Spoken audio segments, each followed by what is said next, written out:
माझे नाव संध्या. मी 25 वर्षांची आहे.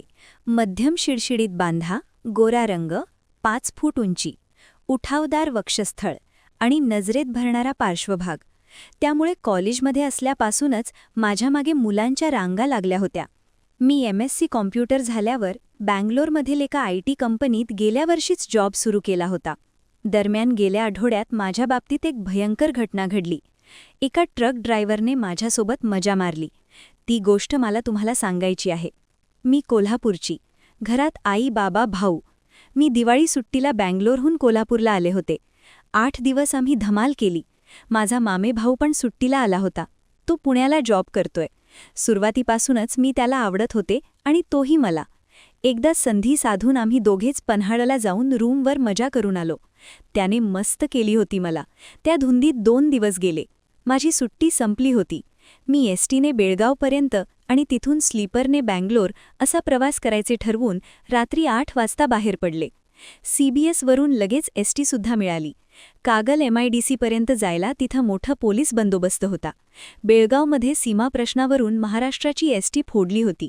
त्यामुळे महाराष्ट्रातून कर्नाटकात जाणाऱ्या एसटी बसेस थांबवण्यात आल्या होत्या. पोलिसांनी ड्रायव्हरला एसटी परत कोल्हापूरला घ्यायला सांगितली. मलाही घरी जाता आलं असते, पण माझे दुसऱ्या दिवशी ऑफिस असल्याने मी मिळेल त्या गाडीने बेळगावपर्यंत जायचे ठरवून तिथेच उतरले. माझ्यासोबत एसटीतली सुद्धा अनेक माणसे उतरली. आधीची पण भरपूर होती, त्यामुळे गर्दी झाली होती. कुणी कारला हात करत होते, कुणी टेम्पोला.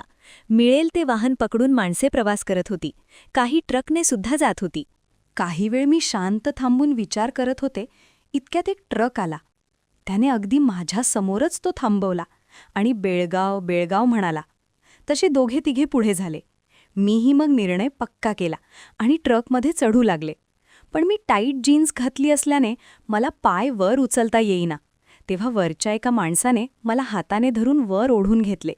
तेव्हा खालच्या एकाने मला खालून सपोर्ट करत चान्स मारून घेतला. मी वर चढल्यावर ड्रायव्हरच्या बाजूला जाऊन बसले. माझ्या पाठोपाठ भरपूर लोक ट्रकमध्ये चढले. ट्रकची केबिन खूप मोठी होती. ड्रायव्हर सीटच्या मागे एक मोठं बेडसारखं बाकडं होतं. त्यावर हे लोक फुल झाले. मी बसलेल्या बाकड्यावर तिघी बायका बसल्या. मला सरकत सरकत अगदी ड्रायव्हर सीटला चिकटून बसावे लागले. ट्रक चालू झाला आणि गिअर टाकताना ड्रायव्हरचा हात माझ्या पायाला लागला. मी पाय आखडून घेण्याचा प्रयत्न केला, मात्र तिथे संधीच नव्हती.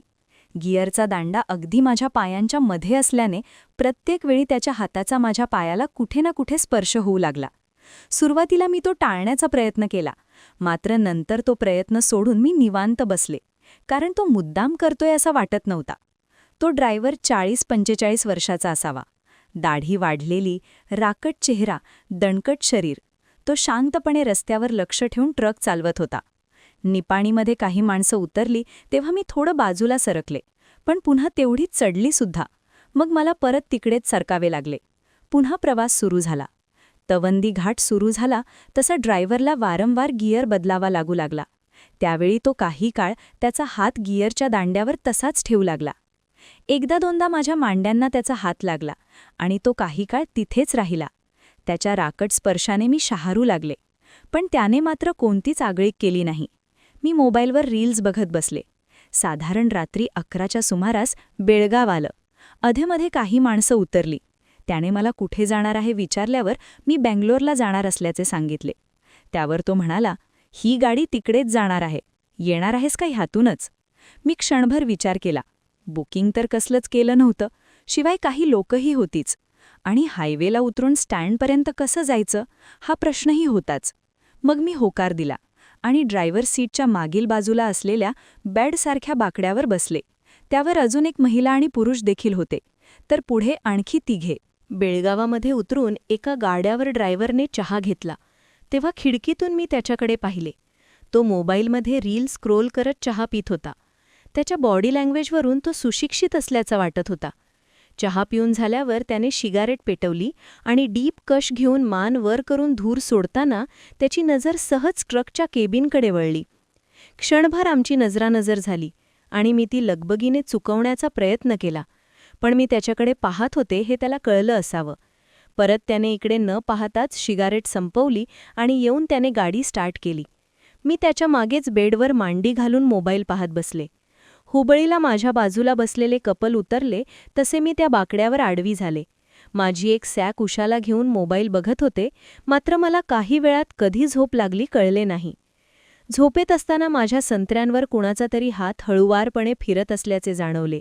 मी दचकून डोळे उघडले तर ट्रक एका सुनसान पेट्रोल पंपावर एका कडेला लावलेला होता. ट्रकमध्ये दुसरे कोणीच नव्हते आणि तो ड्रायव्हर माझ्या बाजूला बसून मजा घेत होता. मी दचकताच त्याने दुसरा हात माझ्या तोंडावर दाबला आणि बोटाने मला शांत राहण्याचा इशारा केला. मी प्रचंड घाबरले होते. ओरडण्याची इच्छा होती, पण भीतीने फक्त थरथरत राहिले. तो काही काळ माझ्याकडे शांतपणे बघत राहिला. माझी धडधड थोडी थांबल्यावर तो हात माझ्या तोंडावर दाबून ठेवूनच माझ्या कानाजवळ आला आणि म्हणाला, "मी तुला दुसरं काहीही करणार नाही, घाबरू नकोस, फक्त मला हवं ते दे." मी मान नकारार्थी हलवत राहिले तसं त्याने त्याचा डावा हात माझ्या तोंडावर अधिकच घट्ट दाबून धरून उजवा हात संत्र्यावर दाबून फिरवू लागला. हा स्पर्श मगाशच्या स्पर्शापेक्षा वेगळा होता. माझ्याही नकळत संत्र्यांना तो राकट स्पर्श आवडू लागला. माझ्या पायांची चुळबुळ सुरू झाली. तसा त्याने तोंडावरचा हाताचा दाब सैल केला. मी आता ओरडणार नाही याचा त्याला अंदाज आला असावा. मग त्याने दोन्ही हाताचा मोर्चा संत्र्यांकडे वळवला आणि तो ओठाशी आला. त्याच्या उग्र दर्पाने मी क्षणभर शहारले, पण जसे त्याने खायला सुरुवात केली तशी माझी भूक वाढू लागली. नेहमी भजी किंवा वडापाव खाणारा तो, पण आज त्याला रसगुल्ले खायला मिळाले होते, त्यामुळे खूप मनापासून तो खात होता. मला आधीपासून मजा आवडायची, पण आजचे चित्र वेगळेच. मला केळ खायची इच्छा झाली होती, पण ओळख नाही, नाव माहीत नाही, तिथे ते मागणार कसे? थोड्याच वेळात त्याने पुढची तयारी केली, मार्ग रिकामा केला.